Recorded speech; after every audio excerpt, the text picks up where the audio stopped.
Me da mucho gusto que me haya tocado esta mesa, me parece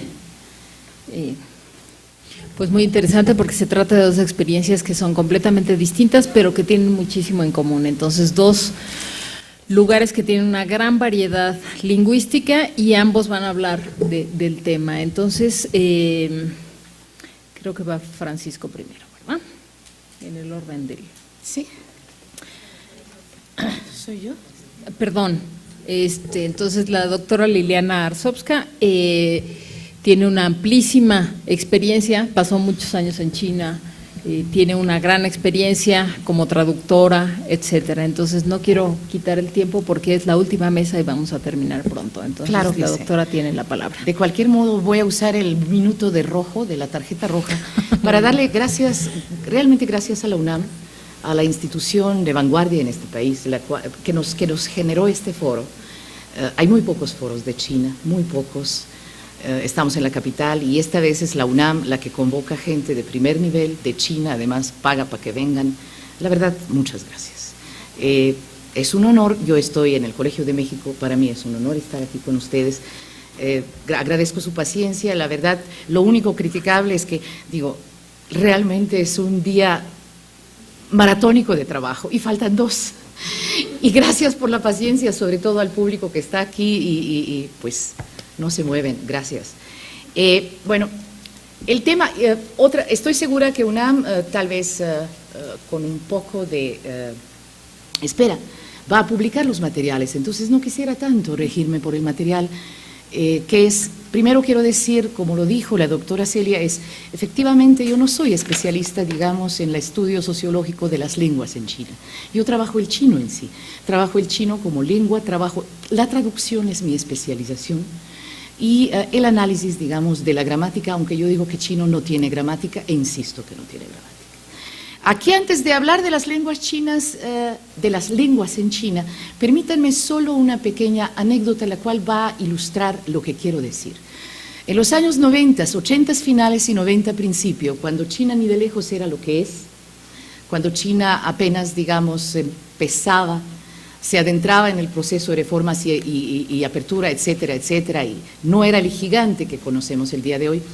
En aquel entonces, si ustedes recuerdan, todavía podíamos escuchar en las noticias de barcos de Baja California, aquí y allá, con inmigrantes chinos ilegales. En una ocasión, yo desde hace tiempo comencé la traducción, a hacer los pininos, y entonces en una vez Gobernación me invitó para ayudarles con un gran grupo, muchos chinos. Y entonces ahí tienen ustedes a Liliana con la mejor forma y disposición y la gran amabilidad. Queridos chinos, bienvenidos por acá y por allá. Yo hablé 10 minutos y todos me miraban con una sonrisa muy interesante. Al final me di cuenta que nadie me entendió nada, absolutamente nada. De los muchos cientos de chinos, finalmente hubo un maestro de secundaria, el cual hablaba de lo que ahorita voy a hablar en un momento. Y a través de él, finalmente pudimos recopilar alguna información de nombres, cuestiones sencillas, únicamente como estadística. Eso es el problema con las lenguas en China, o los dialectos, o como los queremos llamar. Otra cosa que también como antecedente quiero decir, es muy interesante que incluso en México, en Latinoamérica en general, hasta la fecha, gente de muy alto nivel me habla por teléfono y me dice: Liliana, ¿usted habla chino, mandarín o putonghua? Entonces le digo, para acortar los tiempos, hablo todo, los 3. Siendo que el chino, el mandarín y el putonghua es lo mismo. ¿Sí? ¿Qué pasa con mandarín? Aquí deberíamos de traer al maestro Confucio un poco y la idea de rectificar los nombres. El mandarín, de hecho, los chinos lo aceptan ampliamente, pero yo no sé cuál es el mandarín. A los funcionarios de la última dinastía china, 1600, 1900, eran los mandarines. Entonces, bueno, ¿qué idioma hablan los mandarines? Pues mandarín. Se quedó la denominación y persiste la denominación, la acepta todo el mundo y la aceptan los chinos. Ahora, el chino, de pronto, es casi una lengua genérica, incluye muchas cosas de las que intentaré hablar brevemente. Y el putonghua es la denominación que los chinos le dan a su propio idioma oficial. Traducido al español sería la lengua generalizada o la lengua común, sin que eso diga mucho en principio. Ahora sí, permítanme, por favor. En el vasto territorio de China, en este caso son 23 provincias, incluyo a Taiwán, 5 regiones autónomas, se concentran las diversas minorías étnicas no chinas. 4 municipalidades directamente subordinadas al gobierno central y 2 regiones administrativas, Hong Kong y Macao. Esa sería un poco la división, digamos, administrativa de China. Casi 92% de la población de más de 1.300 millones de habitantes de China pertenece a la etnia Han. El restante 8% corresponde a 55 minorías étnicas distribuidas principalmente en las zonas fronterizas del noreste, noroeste, sur y el sureste de China. 55, los chinos dicen más, menos, siguen contabilizándolos, etc. Son diversos los factores que unen a una población tan grande, asentada en un territorio grande. En primer lugar, en el caso de la población mayoritaria Han, debemos de mencionar su historia compartida a lo largo de más de 3.000 años.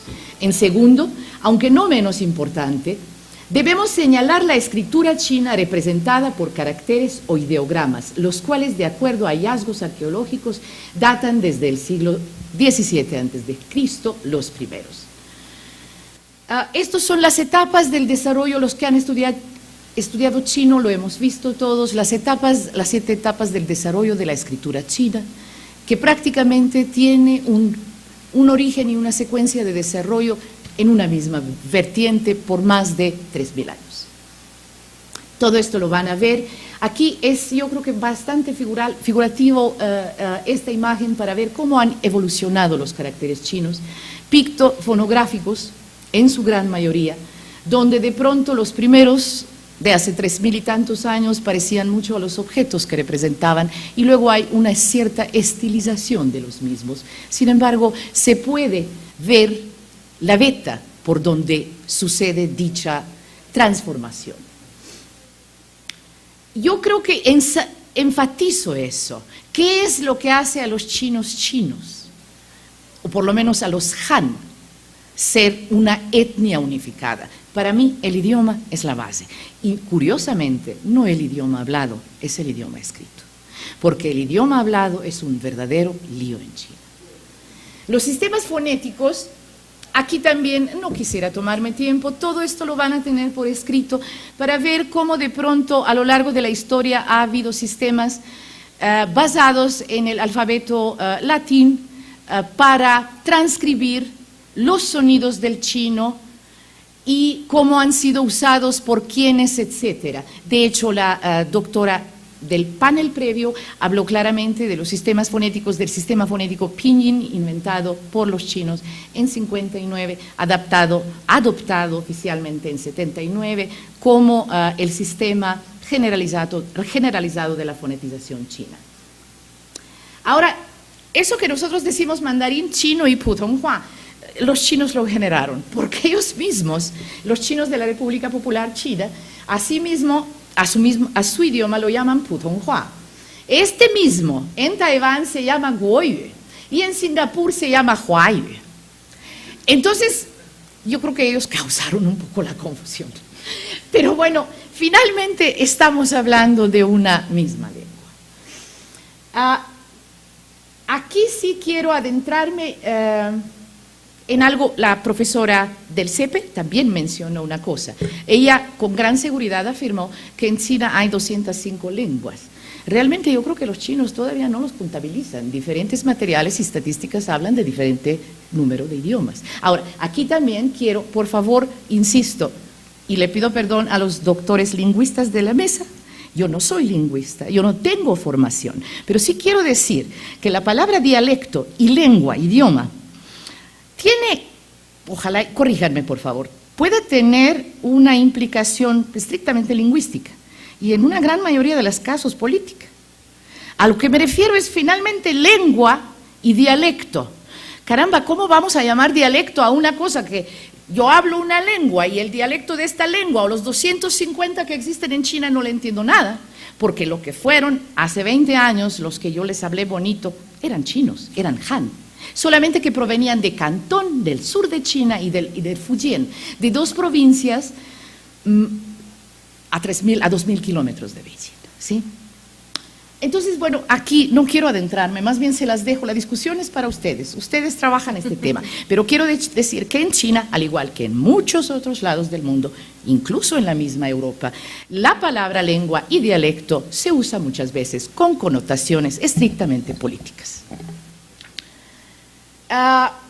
De las 55 etnias que no son Han, es decir, digamos, usemos la palabra no chinas, aunque es contradictoria porque todos los que viven en el territorio chino son chinos, pero bueno, de las 55 etnias de origen no Han, 53, la bibliografía la tienen detrás de este escrito, pueden consultarla, me basé en bibliografía china básicamente, poseen su propia lengua hablada y 23 cuentan con escritura propia. Algunas de las lenguas que había una frase que no la cité, pero me pareció lo más raro. Los manchúes tienen lengua escrita, pero no tienen lengua hablada. Cita china, rarísima. No sé cómo es posible, pero suceden cosas. Por dialecto, comprendo, es simplemente un poco delimitar qué es lo que yo en este trabajo entiendo como dialecto de lo que voy a hablar. Por dialecto comprendo las diferentes lenguas de la familia sino-tibetana que comparten la escritura basada en caracteres chinos. Entonces yo aquí me quité del lío político o lingüístico. Yo aquí digo, todos los que usan caracteres chinos, aunque no se entienden entre ellos, porque los chinos no se entienden entre ellos, me consta. Ellos se sientan a escribir cuando no se entienden y dicen, ajá, sí. Por ahí va la cosa, no se entienden. Un cantonés, claro, eso está cambiando y vamos a ver cómo está cambiando. Bueno, aquí también, no los voy a molestar, de los grupos dialectales del chino, porque no le puedo decir lingüísticos. Si todos se derivan de una misma lengua, entonces tienen que ser, todos estos son diferentes grupos. Todo esto lo tienen en su bibliografía y lo tienen donde se habla, está en las provincias chinas, donde prevalecen estos, entre paréntesis, dialectos, etcétera, etcétera. Perdón, no sé por qué hombre, quise despertarlos a las 7 de la noche, no es fácil escuchar, pero bueno. Sí, ahora sí vamos a hablar un poquito solamente del famoso Putonghua. Putonghua, que se conoce como la lengua oficial, la lengua franca de China. En este caso, quiero decirles que la Constitución de China estipula que el Estado promueve el uso del Putonghua en todo el territorio nacional.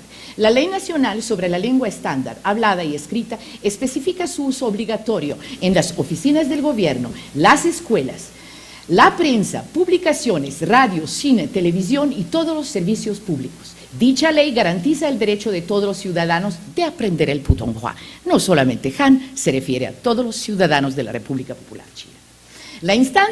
Los chinos tienen una instancia gubernamental encargada del desarrollo y la promoción del Putonghua. La Comisión Nacional de la Lengua, a través de los años, ha modificado su postura desde promoción vigorosa, implementación preferencial y popularización gradual en los años 50 hacia implementación vigorosa, popularización activa y ensanchamiento gradual. Eso es la política actual del gobierno chino hacia el Putonghua, es decir, el aprendizaje del Putonghua es obligatorio. Por eso, si en los años 80, los que nos íbamos a China, de lado a lado nos dábamos cuenta que la gente no se entendía, hoy en día eso está gradualmente mejorando de una forma increíble, debido al énfasis que el gobierno chino ha puesto en la enseñanza del Putonghua para los chinos. En el año 90, esta comisión estableció 3 metas: procedimientos para medir y evaluar el trabajo, examen nacional de dominio de Putonghua y semana nacional para la promoción del Putonghua. Bueno, ustedes, disculpen, parte de los que están sentados aquí, de hecho somos producto de esta política de promoción del Putonghua. Los institutos Confucio no son otra cosa más que un instrumento de esta política para hacer que el Putonghua no solo sea la lengua oficial de China, sino que sea el idioma enseñado en el extranjero. En 94 se instauró el examen nacional de dominio de Putonghua. El examen nacional no es para los extranjeros. Digo, imagínense qué bonito. A mí me encanta la idea. Todos los funcionarios mexicanos tienen que pasar un examen nacional del español mexicano de preferencia. Pero eso es en China, absolutamente, a los 3 niveles de gobierno, es decir, gobierno, no le voy a llamar federal, sino gobierno central de China. Los gobiernos, todos los gobiernos provinciales, o lo que en México sería estatales, y lo que sería municipales, usando nuestra nomenclatura, todos tienen absolutamente que pasar el examen del conocimiento del Putonghua. Obviamente este examen no consiste en escribirlo, porque todos los chinos escriben igual, consiste en hablarlo. Y entonces, si eres muy inteligente y un excelente político, pero tienes un acento horripilante, pues ya no puedes ser presidente de China. Y es cierto, es efectivamente. Veamos de pronto, últimamente, hemos recibido a muchos altos funcionarios del gobierno de la República Popular China y todos, vaya, parece ser que salieron de la misma academia. ¿Por qué? Porque todos de una u otra manera pasan el examen nacional. Es que no quiero hablar más de esto, lo que sí quiero detenerme, porque sí quiero aprovechar aunque no hay chinos, para que no piensen que realmente quiero quedar bien con los chinos, pero quiero decir una cosa. Aparte del Hanyu o Putonghua, los chinos, adoptando un poco el sistema, desde 1949, adoptando el sistema de la ex-URSS, adoptaron toda una política ex-URSS para las minorías étnicas de China. Y ese sistema, la verdad, no vamos a discutir, es decir, los no chinos, vamos a hablar de los, por ejemplo, Mongolia, los mongoles de Mongolia interior, los uigures de Xinjiang, los tibetanos. No vamos a hablar de derechos humanos, hablemos de lengua. Ellos tienen editoriales en su propio idioma, y no una, sino varios. Ellos tienen televisoras en su propio idioma. Ellos tienen estaciones de radio de 24 horas en su propio idioma. La política. No vamos a hablar del contenido, si es un contenido indoctrinante o etcétera, dejemos eso, pero simplemente veamos lo que el gobierno ha hecho a lo largo de 60 años, como un enorme esfuerzo financiero y sobre todo de actitud en promover, acaban de digitalizar el tibetano con recursos del gobierno central, acaban de digitalizar el mongol. Eso es un esfuerzo que realmente quiero subrayar. Quiero subrayar independientemente, como dijimos, de los temas, etc. Los retos de China en el campo de la política lingüística nacional son muchos y muy variados. A la par de promover y fortalecer el uso de la lengua común en todo el territorio chino y entre la comunidad china de ultramar, es importante preservar los casi 300 dialectos Han que se hablan a lo largo y a lo ancho. Hay una gran oposición, por ejemplo, los shanghaineses. Los shanghaineses, bueno, pues es la ciudad, digamos, la metrópoli de China. Hicieron un censo muy interesante entre la juventud, incluso jóvenes. Si ustedes quisieran dejar el shanghainés y adoptar el Putonghua en su vida privada, 70% dijeron que nunca, jamás. Entonces, eso es también algo muy interesante. Quiero insistir también, sí, voy a ser más corta incluso. Gracias. Sí, para que la gente se vaya a descansar.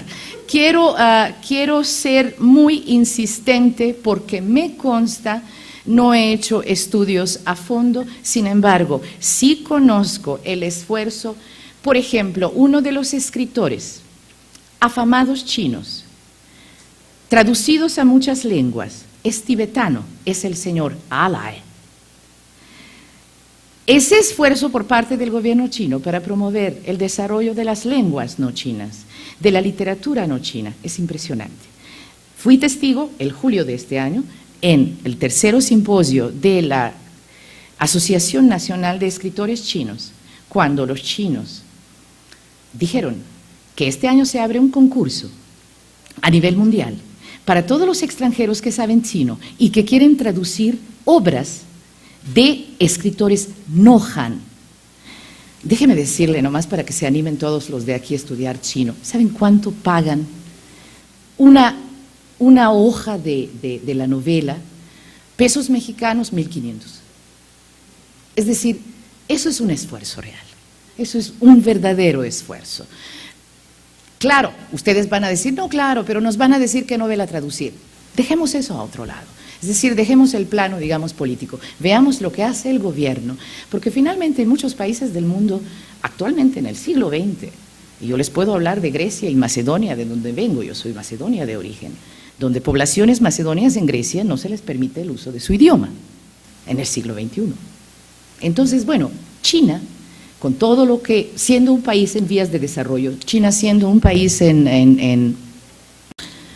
con escasos, mucha pobreza, pocos recursos, lo que ustedes quieran, está haciendo un gran esfuerzo por dos cosas a nivel lingüístico.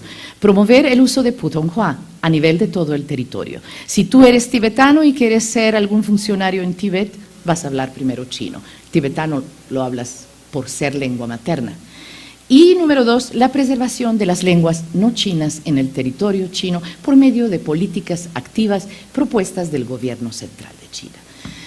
Como le dije, no soy especialista en el tema, sí me puse un poco a preparar lo mejor que pude. Espero que haya sido de cierta utilidad. Gracias.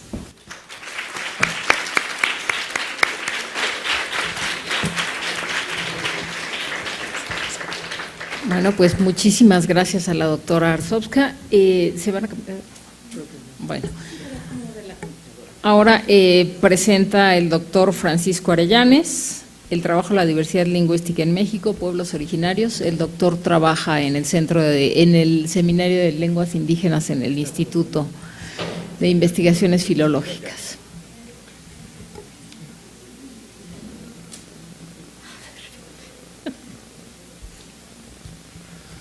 Buenas noches a todos. Antes de comenzar mi presentación, quiero particularmente agradecerle a la doctora Aurelia Vargas, aquí presente, la invitación que me hizo para participar en este coloquio tan interesante y tan diverso en perspectivas, en temas de interés, en disciplinas implicadas. La presentación que voy a hacer se llama La diversidad lingüística de México, pueblos originarios. La presentación consta de 3 partes. Si el tiempo me alcanza, hablaré de la tercera parte, si no, me restringiré a unos cuantos ejemplos. La primera parte es una introducción general, donde voy a definir ciertos conceptos, ciertamente evadiendo hasta donde pueda las nociones tan complejas de lengua y dialecto, y voy a ilustrar, y esto tiene una razón de ser, porque la clasificación que voy a mostrar es básicamente la que presenta el Instituto Nacional de las Lenguas Indígenas en México y que evita justamente el uso de estos términos. Después ya hablaré sobre las familias lingüísticas y, si me da tiempo, como decía, daré algunas características gramaticales de algunas de estas lenguas. Bien, se puede decir en términos generales que hay 3 tipos de lenguas en México. El español, que es la lengua mayoritaria, la lengua oficial durante mucho tiempo, la única lengua oficial durante mucho tiempo. No voy a decir nada más sobre el español. Las lenguas indígenas, que también son llamadas en ciertos contextos minoritarias u originales, y las llamadas lenguas de inmigrantes. Esta clasificación tiene ciertas características que quisiera comentar. Primero, se basa casi de modo exclusivo en el estatus social de sus usuarios y, en el mejor de los casos, en las funciones de comunicación social que cada lengua desempeña.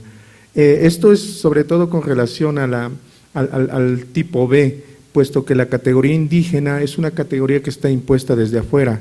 Una cuestión muy interesante es que la mayoría de las lenguas indígenas de México no tienen en su vocabulario nativo un término que signifique indígena. Por ejemplo, los mijes tienen un término que es ayuk, que sirve para designar a la lengua y para designarse a ellos como pueblo, y tienen otro término que es akets, con el que designan a todos los que no son ayuks o mijes, no importa si son zapotecos o si son chinos o si son seris. Entonces, esta cuestión de lo indígena es una cuestión que tiene que ver fundamentalmente con una clasificación impuesta desde afuera y que no es inmanente a los hablantes de estas lenguas.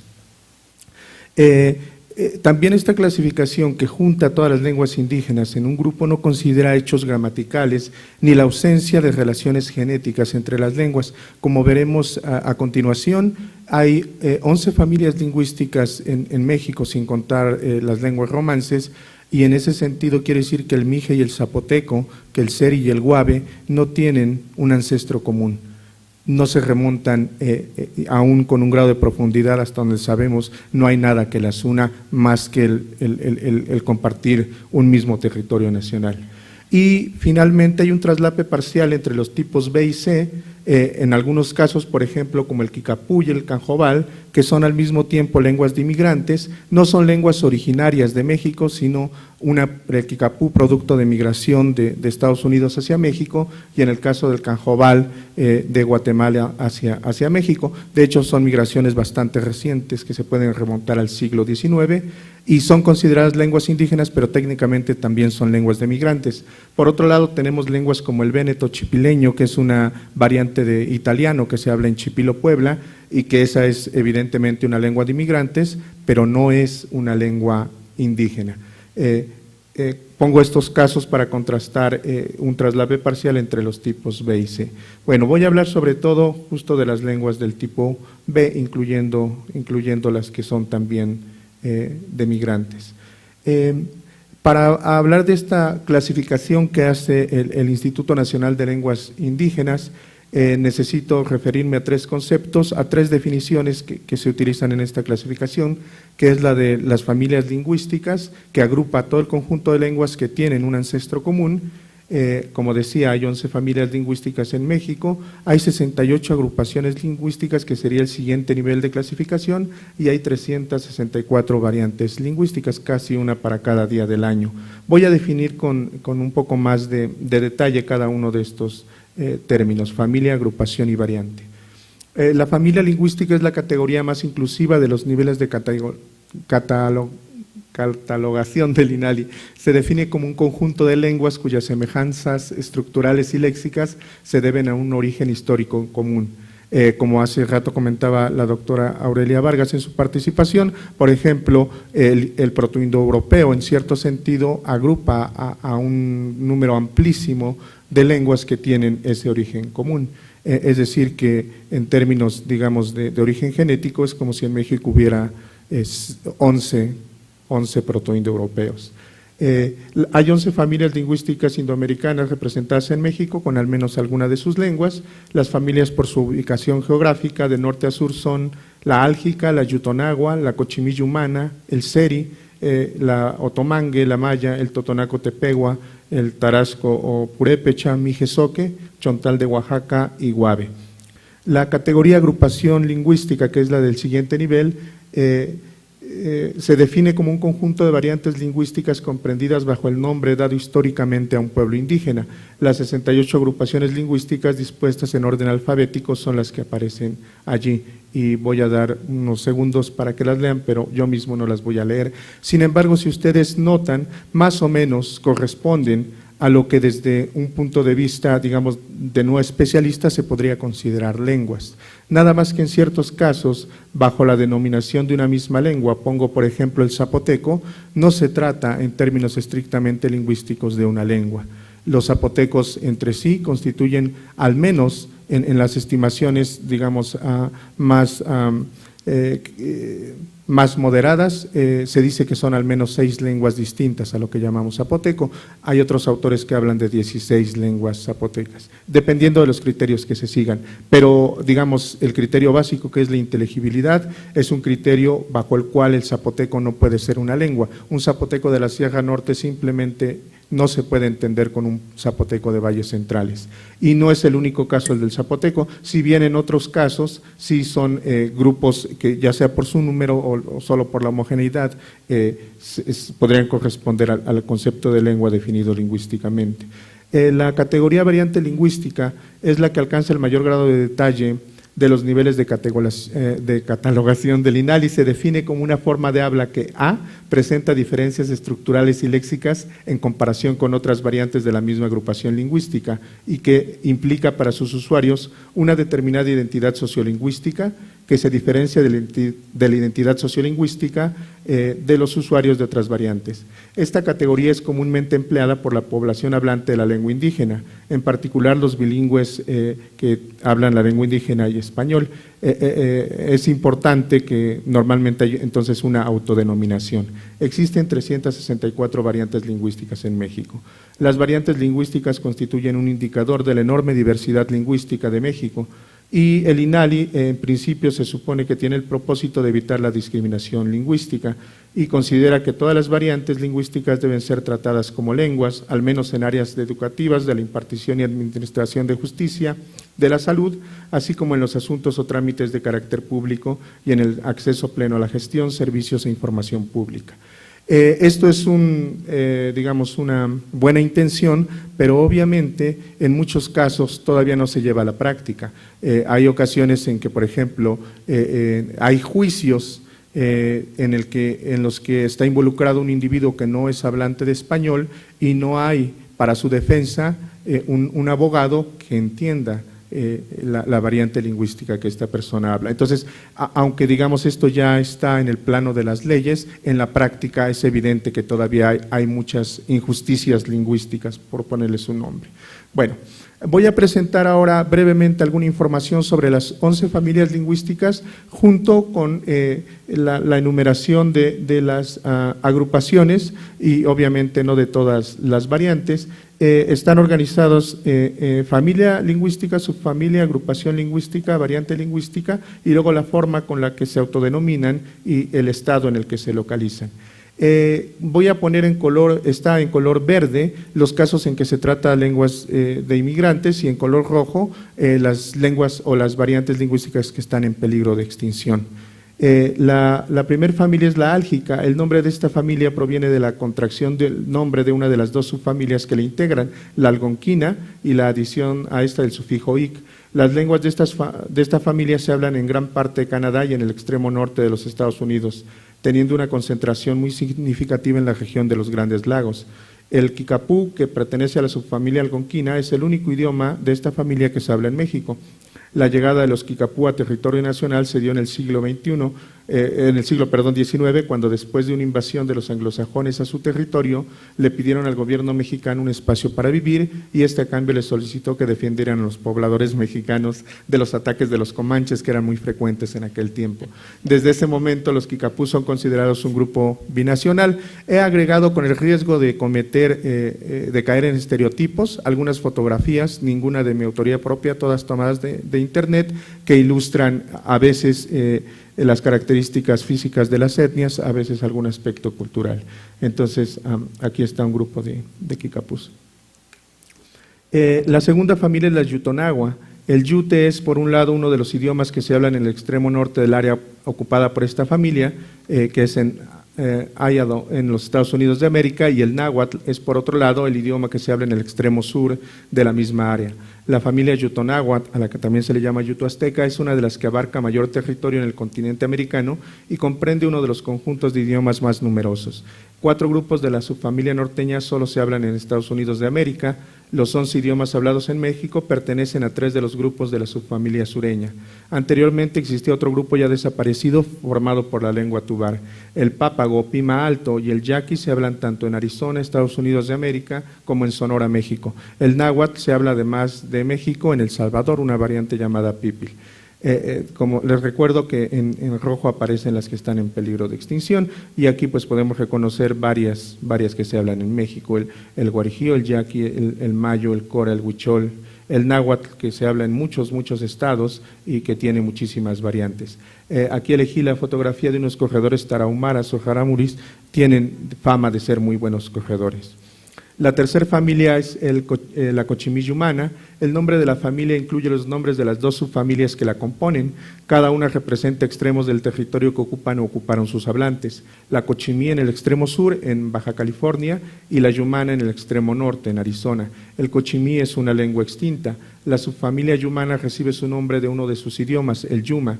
Algunos idiomas de esta subfamilia se hablan solo en el suroccidente de los Estados Unidos, mientras que el kumai y el cucapá se hablan también en México.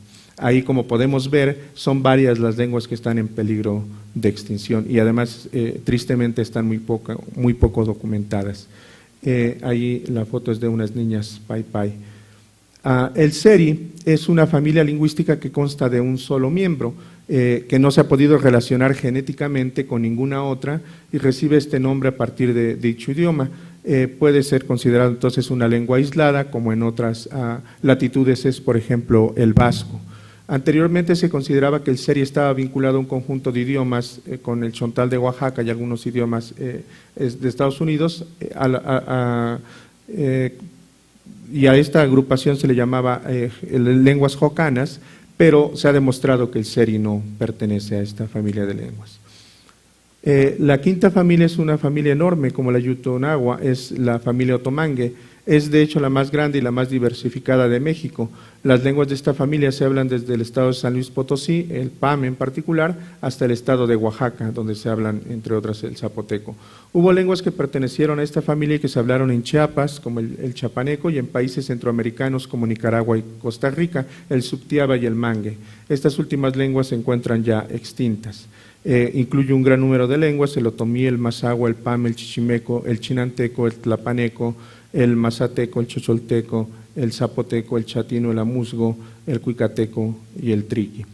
Es una familia desde el punto de vista lingüístico muy diversa y muy interesante, y con sistemas fonológicos endiabladamente difíciles de analizar. La familia maya es también una familia importante en cuanto al número de lenguas y la extensión territorial. Se habla además de México en Guatemala, 8 lenguas se hablan en México, el maya se habla además también en Belice, y 5 más, el canjobal, el jacalteco, el chuje, el teco y el mam, también se hablan en Guatemala, y su presencia en México se remonta al siglo XIX. En la década de los 80, consecuencia de la guerra civil que hubo en este país centroamericano, me refiero a Guatemala, el número de lenguas mayas habladas en territorio nacional se incrementó. Allí el acandón es una lengua que está en riesgo, el jacalteco y algunas otras más. La importancia de los mayas es grande en términos culturales y no solo lingüísticos, y hay enormes vestigios de la grandeza de la cultura, como la de Palenque que veíamos enseguida. La séptima familia es el totonaco-tepegua. El nombre de la familia proviene de la unión de los nombres de las lenguas que las conforman, que son totonaco y tepegua. Se habla en Hidalgo, Puebla y Veracruz. Es una familia con una diversificación no tan grande. Los totonacos son famosos por este evento cultural que es el de los voladores de Papantla, donde exponen su físico y conservan una tradición que viene desde hace bastante. El tarasco purépecha, esta familia, igual que el seri, se encuentra integrada por una sola lengua, que tampoco se ha relacionado genéticamente con ninguna otra, y se trata también de una lengua aislada. La familia mijezoque proviene de la unión de los nombres de las ramas que las constituyen. La mije y la zoque se habla sobre todo en Oaxaca, en Chiapas y en cierta parte de Tabasco. En épocas anteriores se relacionaba con el guave y con la familia totonaco-tepegua, pero queda claro que no está relacionada ya con estas. Los mijes son apreciados en gran parte del territorio nacional por ser muy buenos músicos, y aquí la foto ilustra una banda de mujeres mijes. La 10ª familia es el chontal de Oaxaca, que también es una lengua aislada y no se ha podido establecer ninguna relación genética con ella. Es una lengua que está en grave peligro de extinción y que es también muy poco estudiada. Finalmente, el guave también es una lengua aislada, se encuentra integrada en la actualidad por un solo idioma, y tampoco han sido fructíferos los intentos por relacionarla en sus orígenes genéticos con alguna otra. Es una lengua que al menos está bastante bien documentada. Hay guavistas tanto en México como en otras partes. Curiosamente hay un grupo de italianos que trabajan guave de modo muy interesante. Bueno, comento brevemente, ahí hay solo unos ejemplos que nos ilustran el grado de diversidad, que puede haber al interior de una familia. En este caso tomé el ejemplo de la familia yutonagua, yutoazteca. Son lenguas que son claramente tan divergentes como pueden ser las lenguas romances, pero incluso dentro de una misma agrupación, como puede ser el zapoteco, allí ilustro bastante bien lo que decía. Vean ustedes que una palabra como agua se dice de maneras que se puede recuperar un ancestro común, pero obviamente que en una variante se diga nisa y en la otra nit nos remite a que difícilmente podríamos considerar que se trate de una misma lengua. Con otras palabras como frijol, una y perro vemos cosas muy similares: becu, beco, becu, bicu y mbac. Claramente las variantes de la Sierra Sur son las más evolucionadas y las más divergentes. Bueno, iba a mostrar algunas características de unas lenguas que tomé aleatoriamente, ya es muy tarde, voy a centrarme nada más en dos ejemplos, uno de la familia Totonaco-Tepehua, que es un fenómeno interesante, bueno, van a ser tres, otro del triqui y finalmente uno del chinanteco.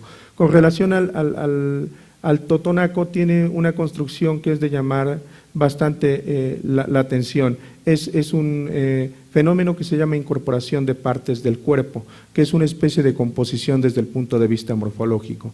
El procedimiento consiste en que lo que se puede expresar, que es una parte del cuerpo, como palabra independiente, se puede meter al lado de la raíz verbal, y en este caso, por ejemplo, en el caso 3 es kin, que significa nariz. Entonces, para decir yo beso tu nariz, se diría algo que se podría decir literalmente como yo te nariz beso. Y en vez de tú lavas tus pies, se dice algo como tú te pie lavas, y me duele la cabeza sería algo como yo cabeza duelo, o cabezaduelo, porque es parte de la misma palabra, no solo sintáctica, sino fonológica. Este fenómeno es bastante recurrente en lenguas mesoamericanas, está documentado en otras familias lingüísticas en México, pero la particularidad que tiene en el caso del totonaco y del tepehua es que solo ocurre con partes del cuerpo, tiene esa restricción. Con relación al triqui de Copala, hay un fenómeno interesante que se llama marcación diferenciada de objeto, que también tiene el español. En español los objetos directos, cuando la entidad es animada, llevan una A. Así yo digo, yo abracé a María, pero no digo yo abracé a la puerta, sino yo abracé la puerta. O yo golpeé la puerta, pero no yo golpeé María. Perdón, qué mal ejemplo, porque es algo violento. Y el triqui de Copala, tiene una construcción similar. Cuando el objeto es animado lleva una marca que no la lleva cuando es inanimado. Finalmente, para terminar, quiero referirme a una lengua que es una maravilla, que es el chinanteco, en particular a la variante San Juan Quiotepec, que conozco con cierta familiaridad porque dirigí una tesis de un hablante nativo de esta lengua. Lo interesante de esta lengua es que es una lengua tonal, como son las variantes de chino, pero también es una lengua en la que las palabras no necesitan tener vocales. Entonces, en estos 4 ejemplos con los que cierro mi participación, el núcleo de la sílaba es una M, que puede ser más o menos larga. Estas 4 palabras, que significan respectivamente sangre, jitomate, lluvia y agua, son palabras que solo llevan una aspiración, como la de la palabra house en inglés al principio, seguida de una M. Entonces, quiero terminar mi presentación compartiendo con ustedes la pronunciación de estas 4 palabras.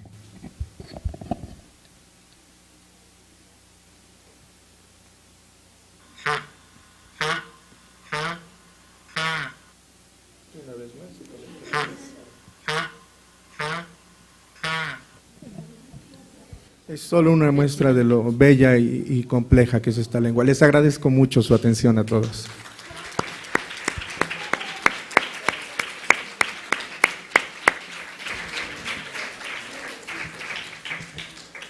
Bueno, pues tenemos un margencito, si alguien quiere hacer alguna pregunta.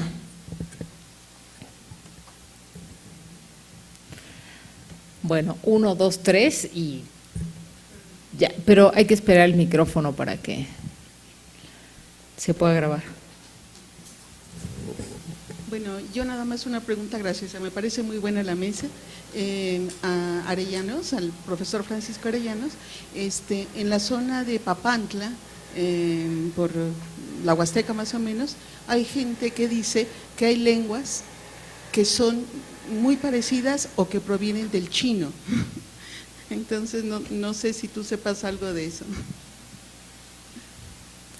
No sé si por los tonos, no sé por qué razón, pero mucha gente indígena dice eso, ¿no? Bueno, mi experiencia particular es que, por ejemplo, el mixteco se parece mucho al japonés, sin que yo esté implicando que haya una relación genética entre ambas lenguas. Estructuralmente, en su fonología particularmente, se parecen mucho y tienen sistemas, digamos, tonoacentuales que son muy, muy similares. pero eso no implica, es como una coincidencia, no implica un origen común, ¿no? Aunque sí hay autores que actualmente están defendiendo que toda la familia otomangue pudo haber tenido una relación genética con lenguas asiáticas, justo porque se trata de lenguas tonales, pero es a un nivel muy especulativo.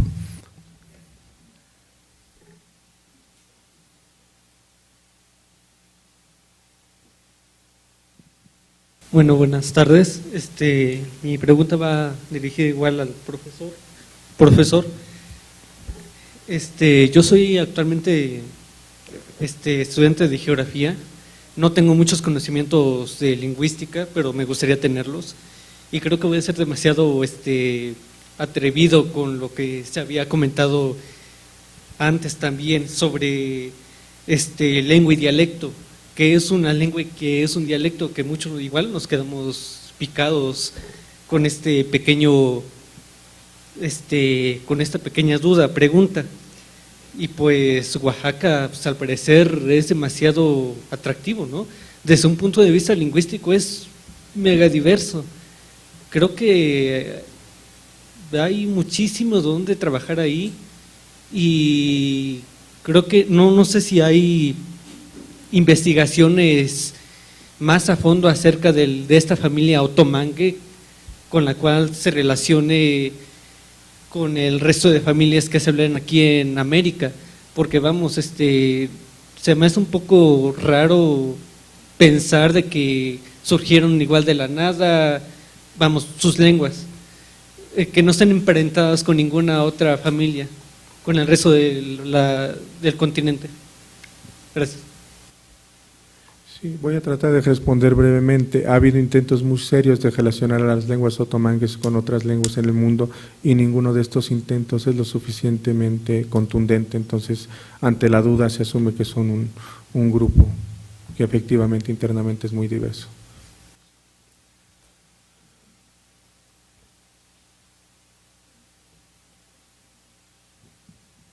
Buenas noches. Yo quisiera hacer dos preguntas a la maestra, que si no se produce una agresión a los derechos humanos y discriminación a las lenguas, por ejemplo, con un decreto oficial de las lenguas chinas, que se ha decretado como único una lengua, ¿qué dirán? No sabemos, no tengo información, ¿qué se dirán las otras lenguas, tantas lenguas chinas que hay, que si se sienten agredidas, no protesta nadie, o si lo hacen? Al maestro, si las lenguas indígenas, que hay tantas todavía, y que también sabemos que desaparecen cada año lenguas, pero además tampoco no existe literatura, no existe escritura, aparentemente, pero por ejemplo los mayas sí la tienen, los aztecas también tienen, los demás no sé, si usted supiera que nos dijera. Gracias. Sí, gracias. Sí, es muy buena la pregunta, pero sí le quiero contestar que la redacción de las respectivas leyes y reglamentos es muy cuidadosa. ¿En qué término? Bueno, postula la lengua putonghua como lengua franca, lengua oficial, mas no excluye la existencia de las otras lenguas. No es la única, vaya, es obligatoria. Sin embargo, en todas las regiones autónomas de China, prefecturas autónomas, etcétera, el uso del idioma de las diferentes etnias es vigente y, como le dije, respaldado en muchas, sobre todo en las zonas más grandes, con radio, con estaciones de televisión, publicaciones, diarios, editoriales en dichas lenguas. Y el cuidado de quiero reiterar, de hacer estas leyes que están en la Constitución china, etcétera, etcétera. La redacción es muy, muy, muy, pues cuidadosa y ambigua. Gracias.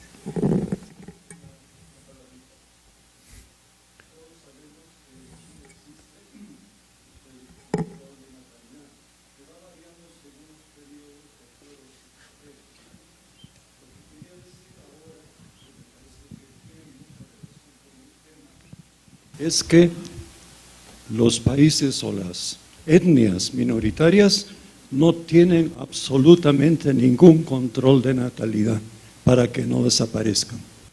Efectivamente. Mientras los Hans estaban limitados a un hijo, ahora ya, según la nueva política vigente desde 2013-14, ya pueden tener los hijos únicos. Digamos, si yo soy hija única y el doctor es hijo único, nosotros podemos tener dos. Y entre los Hanes y las minorías étnicas, durante todo este periodo no tenían restricción. Las grandes tal vez de 2 a 3, pero no uno como los Han.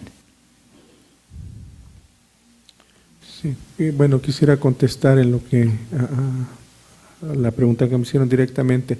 La situación no es homogénea y hay lenguas que tienen una tradición de escritura moderna, digamos, porque una cosa es la escritura, digamos, prehispánica, ¿no?, que tienen los mayas, que tienen los aztecas, pero en escritura moderna quizás el caso más ejemplar es el del zapoteco del Istmo, que desde finales del siglo XIX desarrollaron un alfabeto de base latina y tienen ya más de un siglo de tradición de literatura, por ejemplo.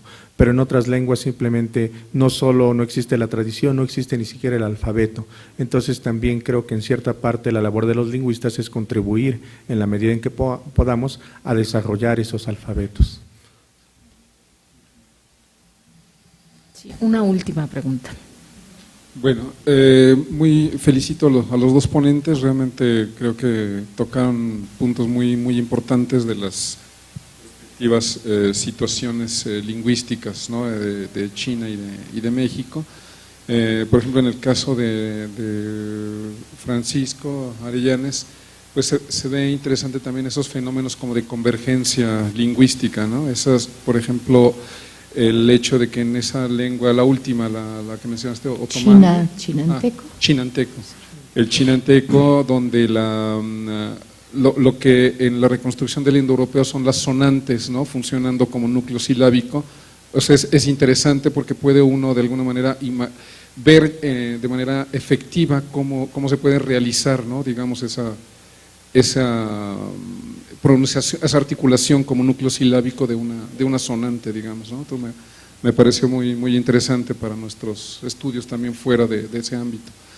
Y en el caso de las políticas lingüísticas de China, más bien es como una reflexión acerca de cosas que han sucedido ya antes con políticas de uniformidad, ¿no?, de buscar la uniformidad lingüística. Por ejemplo, está el caso de Italia, ¿no?, donde a partir de la Segunda Guerra Mundial no fue un decreto, sino fue una promoción, ¿no?, sobre todo a través de los medios de comunicación, del uso de una forma de lengua estándar, digamos, para toda Italia, que a final de cuentas, y efectivamente también introducción en la enseñanza, un poco sin carácter, digamos, de una obligación, pero sí como una promoción activa, que sin embargo tiene sus límites, porque yo he vivido algún tiempo en Italia y, por ejemplo, noto que recientemente hay como un resurgimiento de lo local, hay la búsqueda de nuevo de la recuperación de los, ya sea dialectos del italiano o lenguas que no están, digamos, no se pueden considerar como dialectos italianos, sino, por ejemplo, el piamontés, que en realidad más bien es un dialecto del provenzal, o es una lengua relacionada con el provenzal, que está teniendo como una cierta recuperación local. Entonces yo me pregunto, a la larga, en un espacio geográfico tan grande, con una población inmensa como China, estas políticas solamente se pueden sostener mientras haya un Estado fuerte, central, que controle, ¿no? Pero no sé cuánto pueda durar, ¿no? O sea, no sé a la larga esta situación. Es loable buscar la comprensión mutua y todo eso, pero creo que tiene límites, ¿no?, muy claros. Entonces, claro, finalmente sí, los procesos históricos es como la armónica, van y vienen. Yo creo que es eso, ¿no?, globalizarse y luego otra vez irse hacia lo local. China, mire, por lo pronto se subieron a su caballo y van a durar un rato. Como van, la verdad es, yo creo que va a haber procesos, ha habido en esos 50 años, no sé qué término usar que sea políticamente correcto, pero finalmente localidades chinas bastante grandes, sobre todo en el sur, que producen gran cantidad de PIB, que son las zonas más económicamente más activas, pues que levantan la cabeza. En muchos otros terrenos, el lingüístico no es el primer nivel, pero finalmente está por ahí, ¿no? Bueno, pues yo agradezco a los dos ponentes, a pesar de que fue la última, me parece que fue muy interesante y que todos estuvieron muy atentos con todo y la jornada que llevábamos detrás. Y muchísimas gracias a quienes están organizando. Gracias. Y buenas noches.